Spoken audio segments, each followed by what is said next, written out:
欢迎你加入今天的新闻大白话，我是主持人谭一伦。节目一开始，我们赶紧来介绍今天的特别来宾。首先是国际政治学家赖岳谦。主持人好，观众朋友大家好。台大哲学系教授苑举正。主持人好，各位观众朋友大家好。以及退役少将厉正杰。一伦好，各位观众大家好。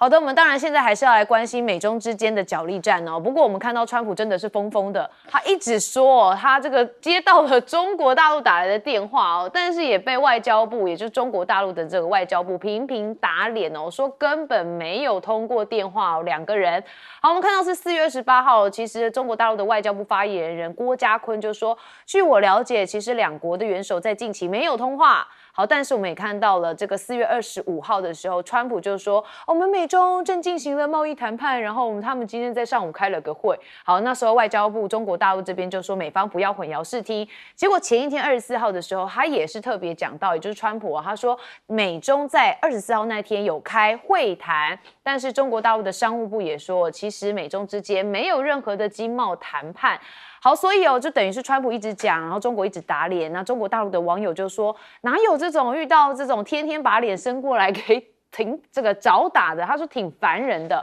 好，所以现在这个美中之间看似还是没有任何交集，也应该是两国元首目前也是真的没有通话。那中国大陆这边最近做了一段影片来回呛美国，我们先来看一看。China won't kneel down because we know standing up for ourselves keeps the possibility of cooperation alive, while compromise snuffs it out. China won't back down, so the voices of the weak will be heard, bullying will be stopped, and justice will not disappear from the world. All bullies are just paper tigers.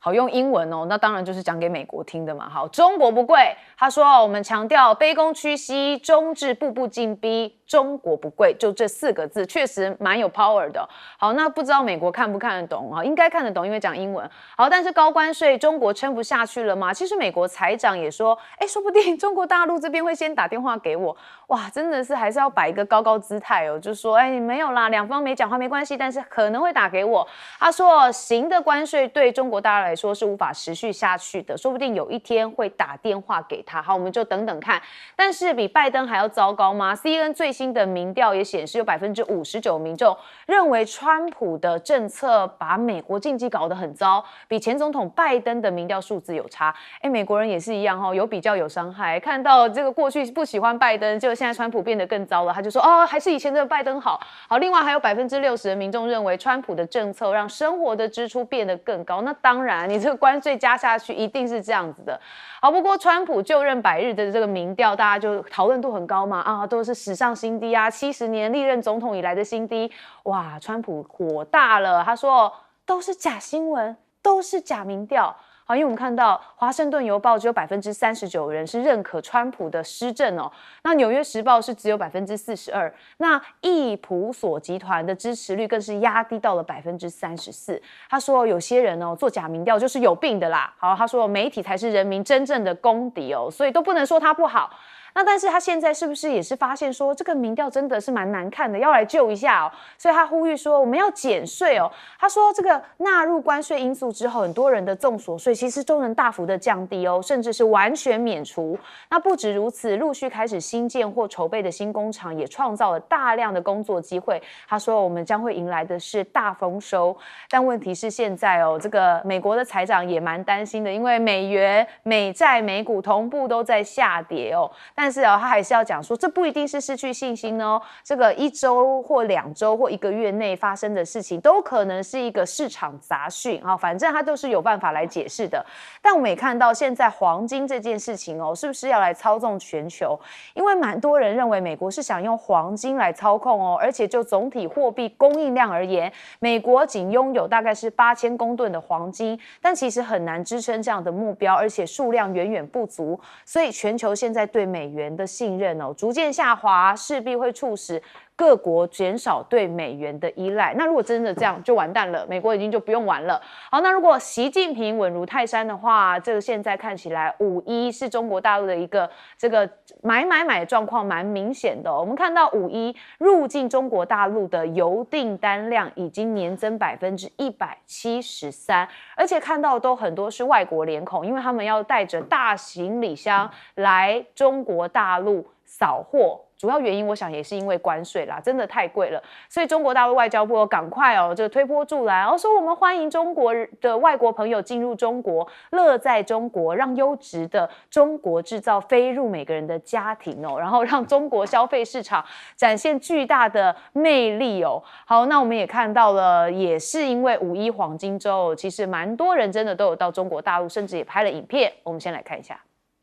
来自新加坡、阿根廷。我是法国人，我来了中国有17年。今天在这边做发现真的非常方便的。I haven't seen any other place in the world that you can just tap an order like here. China has so many convenient ways to buy things. So 看到5.1黄金周，杭州西湖奶茶店也吸引了不少外国人来打卡拍照。原来是因为这家店为了欢迎外国友人，在店铺外备上了双语菜单、多语推荐的留言板那不少的外国人说，哇，怎么可以体验的这么丝滑然后也对其中的这个碰触的快速点餐跟支援16种点餐的这个程序表示非常方便，还大喊 amazing 说这次来中国真是开了眼。好，但我也很好奇，外国人的资讯科技有这么差吗？这个不是很一般吗？台湾都很多啊。好，也欢迎来台湾韩国网友则说，现在中国人把我们外国人都抢走了，难道你们不应该为此道歉吗？印度网友说，为什么不来印度？中国的说英语的人很少，我们印度人是说英语的很多应该来印度玩才对。好，反正现在这个美中之间的较劲也牵动了很多的这个民众，只要民众接近这个政治的行为之后，其实他们会有一些感觉我们先问这个赖教授，您刚刚有提到说台湾的电子支付也已经很普遍了，对啊，确实。可是如果您到大陆去生活或者说去旅游一次您如果有办各种微信支付啦，或者是支付宝，你会发现更加的便利，更加丝滑，而且更加的快速因为他们把它简易了、简化了，所以更加的方便也就是说，在大陆已经几乎没有人用现金了，很少人用现金，几乎就是一个手机就带着走了，而且不用你翻来翻去也不用找来找去，也不用找码，它都集合在一起了，它全部都集合在，你就扫一下就行了，非常快所以我想台湾这边过去是大陆有很多是跟台湾学，那现在台湾真的是值得跟大陆学我觉得彼此之间相互学习都会成长嘛。那以前台湾进步得很快，大陆很多来到台湾学习，现在大陆进步的比我们更快了，台湾当然应该要过去学习嘛，这个本来就应该要这样做有关于中国大陆不会跟美国来谈判，不会主动来谈判，我想这个影片已经讲得很明白，就是中国不跪，我觉得这个态势就很明白了。也就是说，要去跟美国达成协议的，就是你要去下跪的人继续跪。那换言之，也就是说，美国的这个贸易战是违反 WTO 的规定，因为 WTO 的关税是各国谈出来的，而且也是在这样的一个关税的架构下，只能够在关税底下来去调整关税，也就是说，只能够在这个关税的协议底下调整关税，你能减税不能征税。也就是说，你在 WTO 的框架下，你国与国之间可以订双边的贸易协定，可以订多边的贸易协定，但是基本上来讲都不能违反 WTO 的规定，也就是要扫除贸易障碍，尽量把关税降到0，这是 WTO 的精神。但是美国反其道而行，加关税，保护主义，保护主义就是违反联合国的精神，违反基于规则的国际经济秩序。那美国公然的违反基于规则的国际秩序，它就是一个破坏者，是一个扰乱者。那面对这样的一个强权霸道的流氓，你跟他签协议，你就是下跪。你接受他对你不公平的关税，然后去送给他某些东西来讨好他，来换得他的关税的豁免，你就是下跪。这个是道理是非常明白。那中国大陆的态度就很明白了，就是中国不会下跪，所以想都别想。你要我去跟你谈判，别想。为什么？因为发动者是你，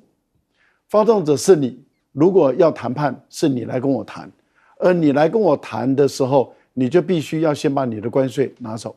也就是你增加的关税全部都给我拿走，你增加的这些不公平、不合理的东西全部都拿走，要尊重、平等、互惠的态度，我才有可能跟你谈。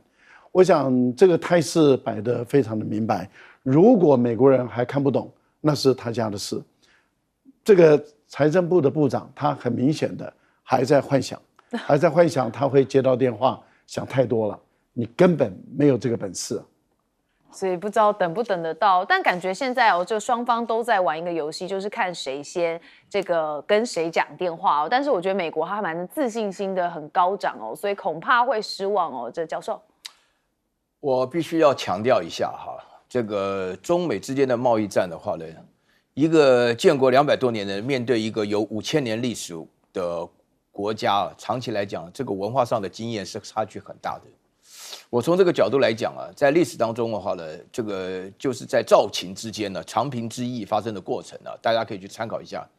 这个本身来讲，今天大陆是有意识的不接这个电话，也不打这个电话，是要跟他杠到底的。里面主要的原因是针对这个贸易战里面的一个本质性的问题。因为这场贸易战是一个零和游戏美国人想的是拉拢全世界来对付中国，中国想的是让美国本身显得理亏的情况下，所以说呢，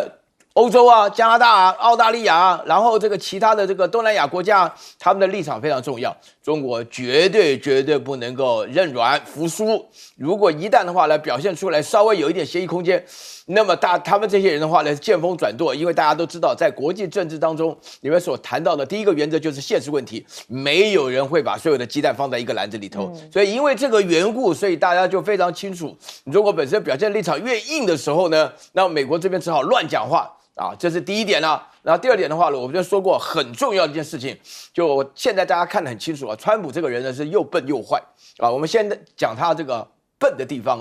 就是川普这个人易怒他非常容易发脾气他会回应拿他那个 Truth Social 人家讲你100天的调查的结果是有史以来最差的一个总统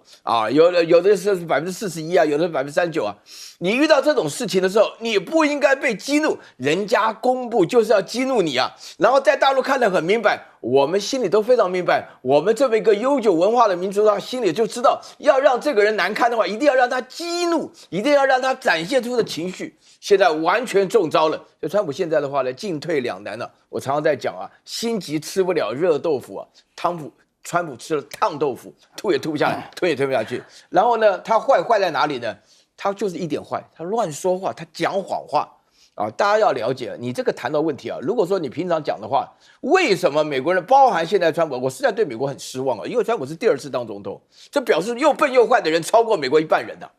这是个非常严重的指控要不然你为什么选他呢现在的话呢，他坏在哪里？大陆本身沉稳稳的告到 WTO 告到国际贸易组织，告到联合国里面。那我那时候就觉得很奇怪这个川普这个人坏的话，为什么要告到这么大的单位？有用吗？后来我发觉呢，就是要招诸于世，证明你的确是非常坏的证明要让大家一起来投票，让大家来问有没有一个人敢不投川普很坏的人。川普所代表的美国是不是很坏破坏了国际的贸易的秩序，破坏了国际和平的秩序，破坏大家辛辛苦苦建立起来的自由贸易秩序。而且最难得的、最有趣的，而且最可恶的，就是这一套的秩序都是美国原来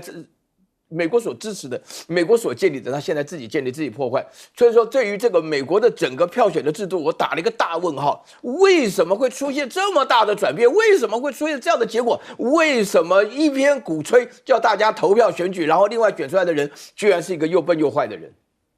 好，真的要问美国人他们到底当初是怎么想？不过我觉得就是有比较有伤害啦，所以现在很多人是觉得说，前总统拜登也不错好，那现在已经来不及了，已经变成是川普了。好，我要问将军，我觉得大陆这个外交部发布这篇影片来讲的话，其实有很深的含义在里面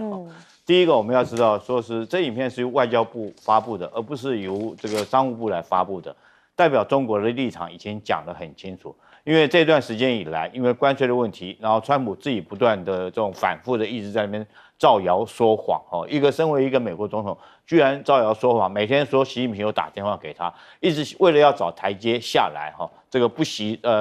这个总统自己亲自说谎，甚至于记者后来堵着麦克风去问他的时候，他这种言语闪烁。但是问题是说，你这样讲之外，另外贝森特或谁也有意无意释放一些的这种讯息，好像中国有跟他们在谈。但是我相信你要跟我们讲说在谈什么，是谈关税，还是只是谈一些小部分的一些小商品？那你根本都没有讲清楚。但是你放出这些风声出来，很容易造成这个整个世界大众的一个误解，大家会认为说你们私底下有接触哈，然后后面关税会不会有所缓和？但是外交部这份的影片出来，就是说斩钉截铁的跟美国讲，而且是跟全世界讲说，我们没有跟美国做任何的接触，跟做任何的谈判，你们断了这条心哈。那最后他讲了要打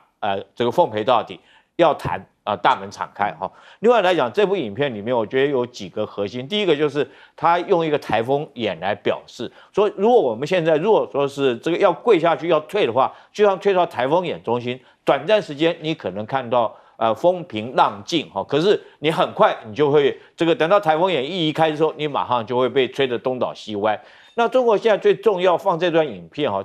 他的担当就是说，除了告诉自己国人、告诉美国之外，他也告诉全世界的所谓的南方国家，因为他现在要当头，你知道，就是我要跟世界上面一些比较这经济比较后半端的这些国家，跟他们讲说，我做示范，甚至包括日本、韩国哈，他都等于说跟美国对抗，当一个领头羊。我觉得发布这部影片的意味十分的浓厚，但是也是告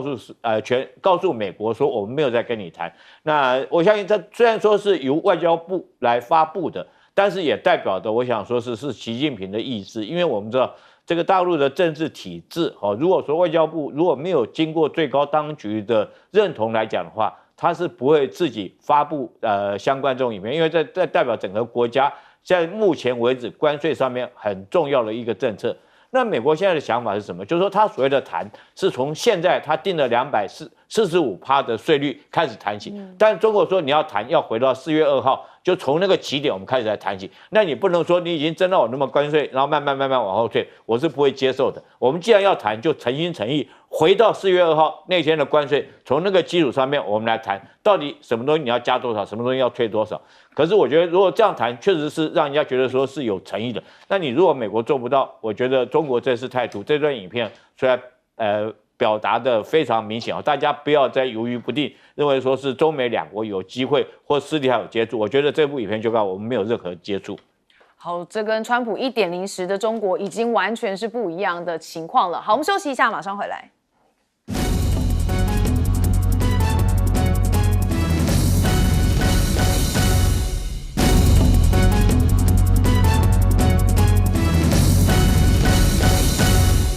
好，欢迎回到节目现场哦。很多人说，这川普感觉活在的是跟一般人民是平行时空的，很有这种感觉。其实我们最新也要来听听看，他对于这个中国这边的贸易谈判又有新的说法了。赶快来听他怎么说。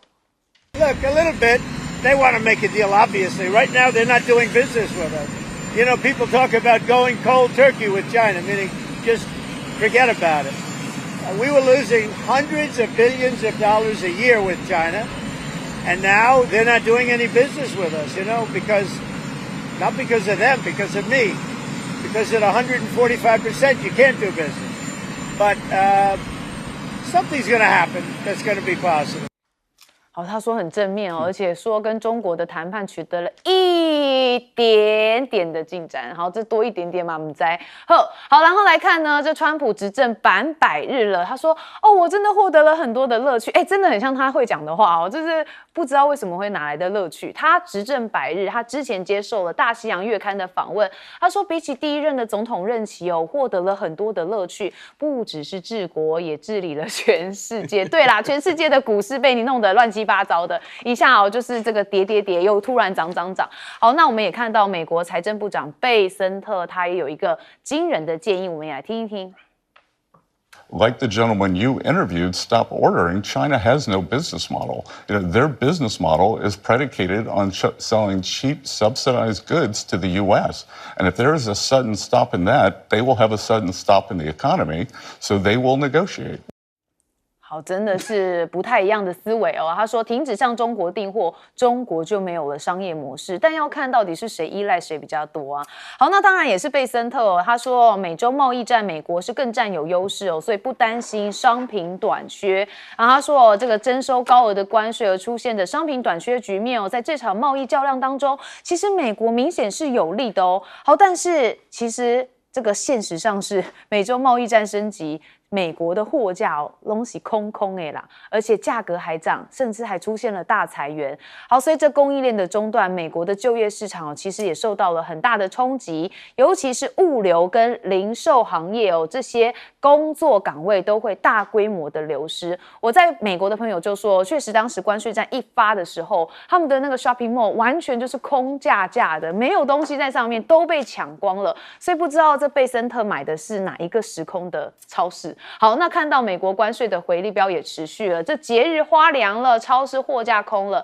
医疗供应链也崩了哦。所以看到这个医疗用品公司每日召开的关税作战会议哦，在应对供应链断裂的风险，确实很痛苦。所以痛苦的也包含美国的小企业主哦，他直接说了一段话，我们赶快来听一听。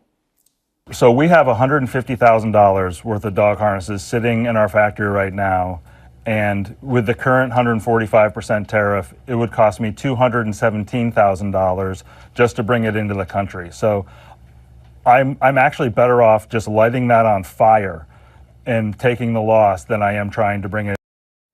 其实蛮可怜的，他讲的蛮绝望啊。他说啊，那这样子我最好还是把它都烧了。这是他的产品，他的商品，他宁愿烧毁，直接承担损失，也不要运回美国。好，所以百度就热搜了第6，美企老板说还不如一把火烧了库存哦。那美国离不开中国，美企就只好让消费者买单，这就是很明显的这个商业模式啊。因为没办法的话，我就只好转嫁给消费者。所以你看到美国媒体画了一个没有中国制造的家，这走进美国家庭的厨房哦，大量用品其实都深深的印刻着中国制造哦。那美国所有的家用烤面包机其实都是进口的，所以每一台几乎都是来自中国。这从中国的进口率达到了99%以上，所以美国是真的离不开中国制造。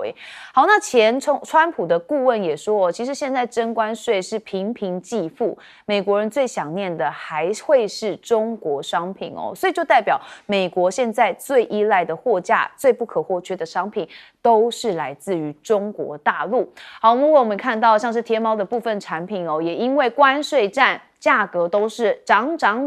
现在这类的包裹将面临征收，相当于是货值120%的关税哦。那货证的这个邮政的包裹单件就会被收取至少是$100的费用，那当然就是消费者买单啦。那亚马逊的执行长也说，我们确实有蛮多的商品，有将近是1000个商品，平均的涨价来到了29%，所以他也直接坦言，这些关税的负担都是消费者来买单。不过我们也看到金砖国家现在联手在抗美吗？王毅说，美国长期从自由贸易当中大量获益，到现在拿着关税，举着这个大旗漫天喊价。如果选择沉默不作声，那妥协退缩只会让霸凌者得寸进尺哦。那他出席了这个金砖外长会晤，也说了4点来阐明中方的方向。他说，现在是一个重要的十字路口，当然就希望跟金砖和国家来进行合作，一起来应对全球性的挑战，来均匀的合理反映全球南方的共同意愿。所以金砖国家马上就要开会了，他们当然还是在讨论川普的贸易政策，我看看有没有办法来进行一致的应对这川普现在非常激烈的威胁。好，我们首先还是请教赖老师。我觉得美国最大的危机是在于他们的决策者对于中国的不了解，还有对于自己美国的不了解，我觉得这才是最大的危机啊。大陆的跟美国的贸易额只占它 GDP 总额3%而已，3点多一点，所以没有美国的贸易，中国大陆的 GDP 不会瓦解啊。那如果以对外贸易来说的话，这个中国跟美国的贸易额占中国对外的贸易额大概13%左右，过去是18、17，然后现在是降到13，甚至还有可能降到11。那以现在的贸易战来讲，很有可能只降到个位数了。但是这样不会影响到中国大陆的整个对外贸易的一个 GDP， 也不会影响到它的很大的影响。例如说 IMF 最近最新的一份统计资料，本来他们估计在今年的时候的贸易这经济的成长应该是强劲的复苏，那本来是3%，现在已经很悲观了，往下走了，下修减掉0.3%，只剩下2.7%。可是美国受影响，欧盟受影响，绝大部分的国家受影响，结果他们列到中国这一项里面，它受影响的比例是0.00%，这是代表什么意思？代表 IMF 计算出来了以后，中国在美国的贸易战中，它的 GDP 没有受影响。那这为什么？这原因就在于大陆已经准备好了，大陆早就准备好了这一场贸易战。我举个例子，贝森特真的是有点呆了，他是我看过最呆的财政部部长。他说中国大陆现在对于美国卖到大陆卖到美国的商品，他说中国还在补贴。请问一下，烤面包机如果占99%，还需要补贴吗？也就是在美国的市场里面，你占比50%以上的，你都不需要补贴。补贴的目的在哪里？补贴的目的是让你更有竞争力，去占更大的市场。当你整个美国，你的烤面包机100个面包机里面99个来自于大陆，你的绞肉机80个来自于中国大陆，你的婴儿车70几个、80几个来自于中国大陆，你几乎你所有能够用的东西，绝大部分都是来自于中国大陆。我已经占有绝对优势了，我还需要补贴吗？所以这个人真的是完全不懂得美国，也不懂得整个经济，也不懂得中国，因为我已经占有绝对的优势，你的份额都被我吃掉了。他懂川普他懂川普了，所以狗腿，对啊，狗腿到这个地步。好，那我们再问另外一个问题，就在于美国的商品到中国有没有可替代性？有，你可以到澳大利亚、到巴西、到很多国家买牛肉、买大豆、买玉米，你不需要跟美国买。石油、天然气也是一样，连波音都退货了。那请问一下，那为什么川普主动把中国卖到美国的3C产品关税一下降到0？因为你不得不买嘛，那就是1000多亿了。所以不要吹牛啦，贝森特。好，岳教授，贝森特接着讲我告诉你，他也不是吹牛，这是我典型的我读大学时代的话，就是读这个美国人办的大学嘛，就东海大学嘛，见的美国人可不少美国人基本上都很骄傲。但是从来这个英文叫 arrogant，就贝森特表现的态度当索罗斯的这个操盘手的表现，你看这个样子就大家会怕，你知道吗？这种美国人他非常骄傲。他刚刚说了什么话？他说买中国货就是买一群便宜货，然后补贴过来的卖给美国的。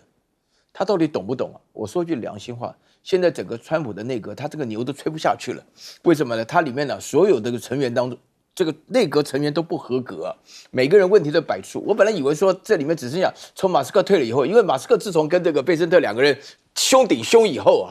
大吵一场以后呢，我就觉得说贝森特可能还是稍微有点智商。现在发觉好了，我估计错误了，他的智商也是很普通，因为他讲那种话其实基本上的话，就是把这个整个这个以前的形象中就是把中国的形象讲出来。但是他犯了3个错误，你知道吗？首先第一个的话呢，中国现在的话呢，货品产生的很多地方，大家看看消息这大陆不一定要卖给美国对不对？我们讲说是这个路遥知马力日久见人心这个能不能够经得起考验？第二点的话呢，大陆说不贵的意思，大家有没有看到刚刚那个不贵的影片当中，第一个镜头是文化大革命的镜头第二个镜头就是孟晚舟的镜头就说贵的下场，贵跟不贵都这样的。当年的话，文化大革命之后引发了民族自尊心后来的话，贵的结果就是孟晚舟被乱七八糟抓起来所以大家看了这个影片中，要看他的影像，我不能光听英文了。最后讲一句话：反帝国主义都是纸老虎。他把它换了一下，反正反对对象都是纸老虎。这个用英文来讲的话，大家一听就是毛主席的话嘛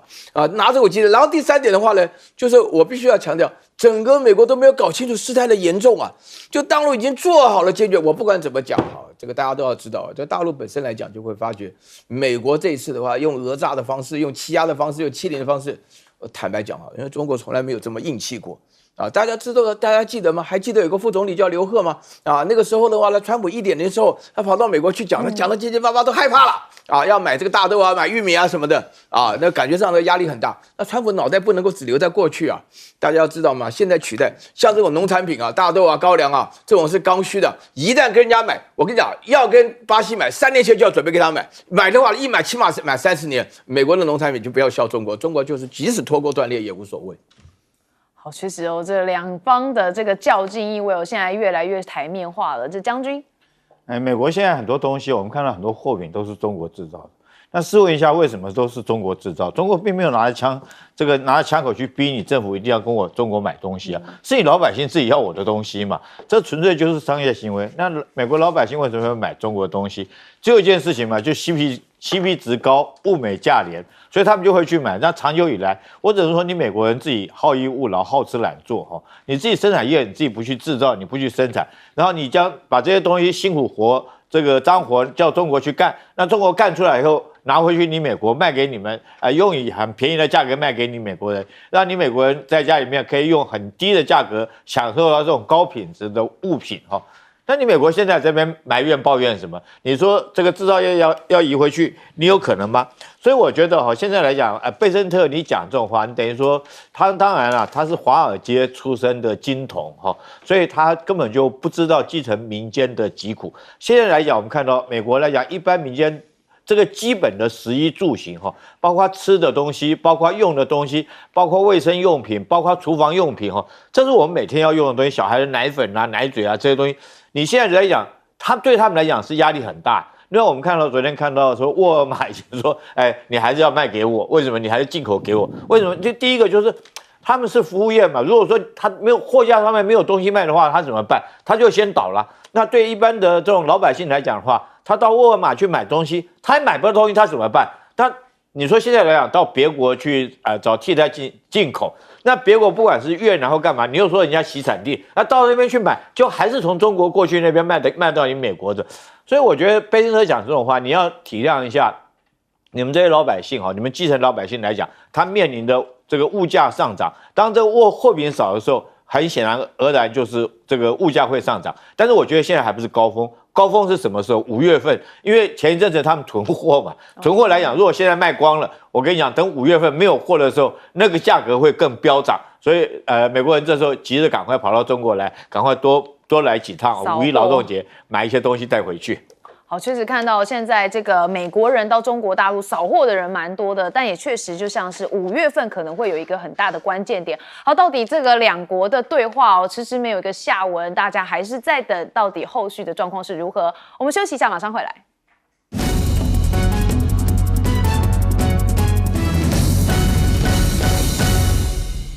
好，欢迎回到节目现场。接下来大家也是很关注的一个国家的选举就是川普说来自我们51州的加拿大。好，加拿大现在选举是正式的确定是由这个自由党的卡尼宣布胜选了这是最及时的讯息，就是加拿大大选出炉，总理卡尼宣布赢得了大选那自由党是继续来执政了。好，我们看一下内文这加拿大的大选持续开票当中，不过现在已经是确定了。好，那当然也看到了保守党这边其实这个就是落败的情况。那执政自由党卡尼也发表了胜选的演说他就讲到了川普他说川普试图摧毁我们，但是这不会发生。他说他会全力的维护还有雄心团结等价值观，承诺跟民众来共同努力推动国家的进步，来保护加拿大，会跟川普来讨论加拿大跟美国的关系。好，不过我们也知道这川普真的是在这一次加拿大选举当中是一个催化剂。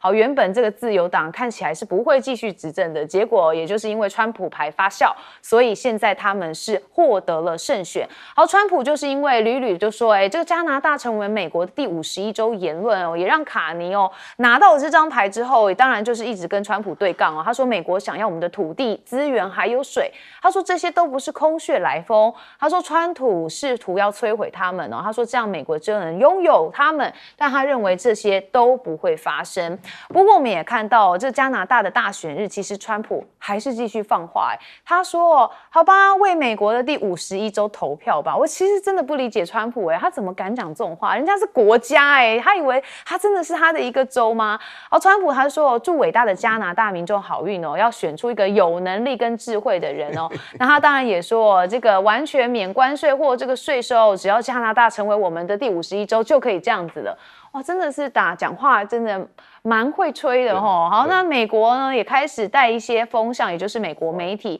因为他们就说加拿大这场选举的特殊性意义就在最具影响力的候选人竟然是不具参选资格的川普，他的争议言论结果彻底重塑了整个选战的格局所以也让自由党意外捡到枪。那加拿大现任的总理在大选中当然也有些政治包袱，结果美国媒体说不是我美国，是你们中国，又扯到中国上面，说怎么选举辩论被问到了加拿大面临什么最大的威胁就说是中国的问题。好，那当然也看到中国干预加拿大的选举说什么批评北京的候选人面临悬赏，那其中这个要角呢就是郑敬一不是郑中基，而是郑敬基。好，那他开展了可能是所有参选当中最低调的竞选活动说中国政府有批评这件事情。好，那就在投票的前几天，加拿大政府官员也透露说，跟中国政府有联系的中文网站对郑敬基进行了协同的在线攻击说进一步的削弱了他的竞选空间。但我们也看到了，其实现在美国对于加拿大的科学家也是蛮反感，他们拒绝他像是这个加拿大的 AI 研究员，他在美国居住了12年，算是加拿大籍的华裔啦。好，那他现在在 OpenAI 他最近就被美国拒绝发了绿卡。好，那当然他的这个同事就说我们共事过，觉得他是个蛮优秀的 AI 人员那他说如今却被迫离开美国，实在令人蛮担忧的。所以他会不会回到这个东方华人世界这边来说大家也是蛮关注的。但是我们也看到中国的辉达有中国辉达之称的就是海光资讯，它的20亿营收5亿净利也引爆了 AI 的晶片，说这海光资讯呢在 AI 的技术上面其实是王者加冕。那凭借着高强度研发投入跟持续技术的创新，公司在通用计算还有人工智慧的市场上面是一路狂飙，所以它的营收第一季度就是24亿元这同比增长了 50.76%， 确实是一个未来可以看到一个趋势蛮厉害的角色。那现在辉达是不是又剉在蛋呢？我真的是印象很深刻，在今年春节假期的时候，这辉达的股价啪一夕之间往下，就是因为 DeepSeek。好，那接下来 DeepSeek 的 R2 模型也要问世了，会不会又再掀起一波震撼呢？好，可以看到这个 R2 的大模型将采用的是更先进的混合专家模型那总参数量较前代的 R1 提升了大约是1倍，预计会达到 1.2兆，这单位推理的成本也比GTP4 大减了 97.4%。 好，总而言之就是它的 CP 值相当高啦。好，那我们首先就问赖教授，黄仁勋真的是生不逢时他那个努力的工作沉潜这么多年，总算开发出一套这个 AI 这么好的一个晶片，而 AI 就在这个时候整个往上冲了。是，因为原本大家对 AI 是有疑虑的，但是现在已经证明了 AI 的功能是十分强大 ，AI 的应用性也确实很广，它也可以用在这个机器人上面，所以 AI 的时代已经来临。既然 AI 的时代来临，有这么多的年轻人，其实连我们这样的人也都要跟上时代的话，就必须要使用学习 AI， 我想这是必然的。所以它的市场的需求量是如此的大，其实这个本来对黄仁勋来讲，这是一个千载难逢的一个好时机。结果为什么会说他生不逢时呢？怎么会出现一个像拜登，接着又出现一个像川普这样的人？先是拜登，后来是川普，把他的路都东砍西砍。黄仁勋讲的一句名言非常好，他说市场是搬不走的，市场才最重要，市场才是他们企业的养分，市场占有越多，你赚的钱越大，你本身投下研发的资金比重就越多，你的产品就越有竞争力，就越优质，你就可以一直不断的在这个领域中执牛耳，这个是一个必然的道理。但是问题就在于拜登对他东砍西砍，现在川普砍得更凶的情形下，使他寸步难行。那问题就在于，当他寸步难行，是美国政府人为的因素，而中国大陆的政府上上下下在帮助他们 AI 晶片的一个发展。所以大陆的 AI 晶片，你看华为的910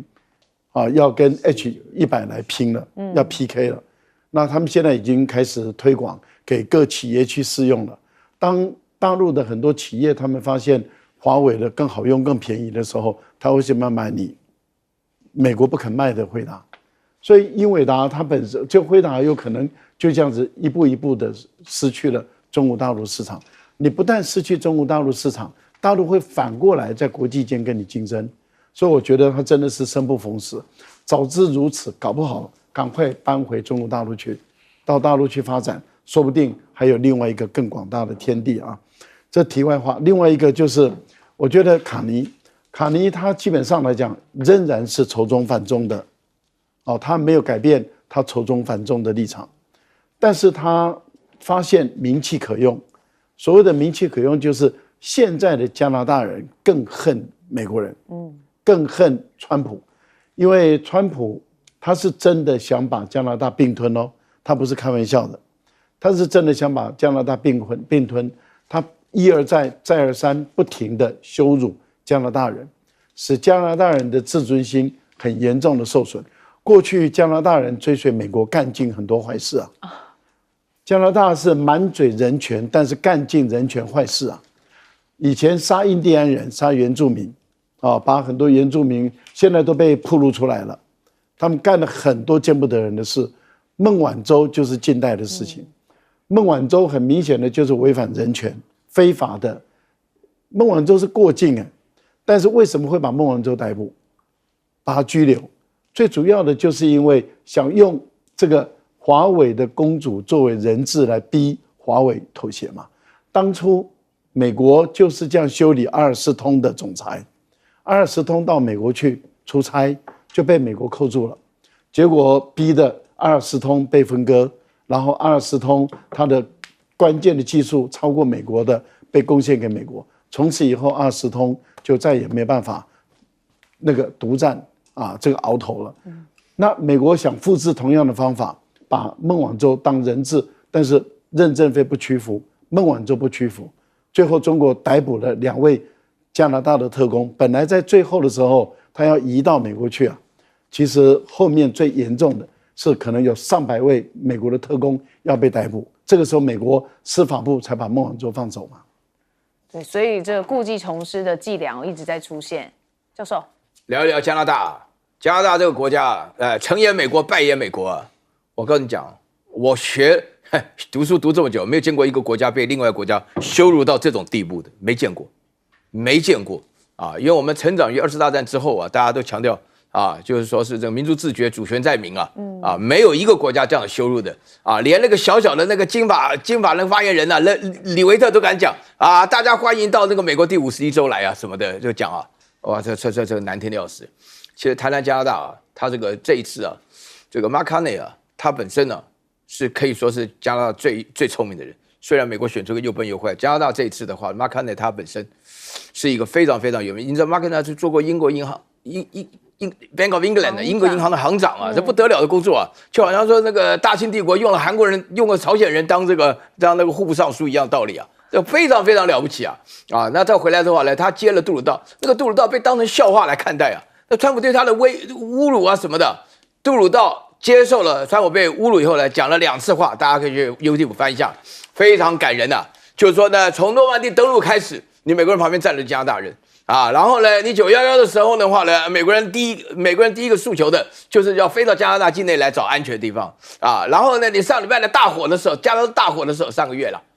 好几个月前，在大火的时候，加拿大就派出来帮你救火加拿大一直站在美国旁边，现在美国居然要整我们要加关税什么的，完全拿我们当玩意儿，现在居然要并吞我们那你杜鲁道讲这个话的时候，你有没有想过那个孟晚舟到加拿大过境才是过境，你把他抓起来这个时候你做什么事情？所以我说呢，加拿大呢成于美国，败于美国。你现在就一直不断的在拍美国马屁嘛啊。那大陆的话，相对而言的话，大家知道啊。这个两权相争的时候啊，剩下小弟都是塞耳光的。加拿大就被大陆就直接抽125%的关税啊！美国跟大陆之间是加来加去才加到145啊！加拿大本身来讲，一来就是125，就是人家不会甩你的啊。那加拿大目前为止处境很尴尬，它处境呢有3大尴尬。第一个的话呢，就加拿大自己不晓得自己啊，这个立场上来讲，到底是该跟着美国走的，还是跟着世界趋势走啊？连公理强权啊，连那个霸道跟公理都不能够分。啊，这个第一个悲哀。第二个悲哀的话呢，加拿大目前为止啊，据说了啊，经过全民投票，有100以上人呢愿意加入欧盟，加拿大愿意加入欧盟，你一听就很好笑嘛，对不对？然后第3点的话呢，就是更难过的事情，就加拿大到目前为止的话，它确实是经济上非常依赖美国，这个不是靠民族主义能够改过来的。为什么川普到了今天还敢讲这种话？就说加拿大是美国的第51州，这个是极尽羞辱之能事。然后他讲了解释原因，就你完全依赖我们，甚至于美国说川普乱讲哈，但我们打1折就好。说川普说2000亿，但是说我们美国人都拿出200亿的美金来帮助你加拿大的这个经济，那你确实是依靠人家，那依靠人家，你又没有那种不贵的勇气啊，对不对？然后你在选择上来讲，你又不敢不选美国，那你说骂中国给美国听，就这个结果。哦，确实，现在这个加拿大哦，真的51州蛮羞辱的哦，将军。NVIDIA 刚开始做出来晶片叫 H100哈，那时候美国因为这个它科技要对中国管制，所以说限制这个 NVIDIA 不可以将这个 H100的 GPU 卖给中国，所以那时候黄仁勋特别就做一个降轨版叫 H20的晶片卖给中国，但是没想到 DeepSeek 居然用 H20的这个降轨版的晶片做出来 DeepSeek，我想这个过程大概在今年过年的时候，大家都有这段印象，然后引起美国一阵的这种恐慌哈 ，NVIDIA 股价因此而下跌，说我不需要那么高阶的这种晶片，我就可以做出这种比 ChatGPT 还好的一个演算的效果，那时候大家就很紧张。所以，但是现在来讲的话，为什么黄仁勋又要开始紧张？因为美国现在 H20也不准他卖到中国去，因为发现 H20也可以做出来，就不准他卖去，不准卖去。那黄仁勋又亏了55亿，因为他做出来晶片你不准他卖，他是不是就是倒亏了55亿？那没想到在这个时候哈，这个屋漏偏逢连夜雨，就没想到中国他们自己搞出来了，你知道？他就搞出来，华为搞这个东西叫什么？那目前来讲的话，它原来的做出来晶片叫升腾910C ABCD 的 C 哈，那号称它的效果。它又不是 H20啊，它是跟 H100来对比哦，跟 H100听说可以到达 H100的这种效能到80%，那已经很高了哈。就没想到在这个时候，更严重的事情是说，它下个月要推出来一种晶片，但大家都还猜测了，是910D ABCD 的 D 哦，那就甚至于比照 H100，甚至于有可能对标 H200的那种晶片的 GTP 的 GUP 的效能哈。那在这种时候，当然我觉得黄仁勋当然会紧张。我相信黄仁勋应该事前就知道这些相关的讯息，所以我们可以解答为什么说那天我们看到黄仁勋到中国大陆去拜访中国大陆的商业部的官员来讲的话，他脱下他那件皮衣，穿上西装，打上领带，很正式的去拜会，因为他当然紧张啊。如果说这一下子 H20已经让他亏了55亿，那这下如果再出来的话怎么办？当然，很多人质疑说，这个中国，你有这种设计能力，对不对哈？你这个，那你有没有办法生产出来这种晶片？当然会有，因为以前来讲的话，这些晶片大部分都是台积电在制造嘛哈。那台积电靠的技术就是，它有这个极紫外光机 UV 的这种光机，那中国没有这个 UV 光机，它只有到 DUV 哈，它只能一直靠重复的曝光啊，或者是说，要靠着这种技巧。来做出这个晶片，但不可讳言，这种晶片做出来，它良率就会比较低哈。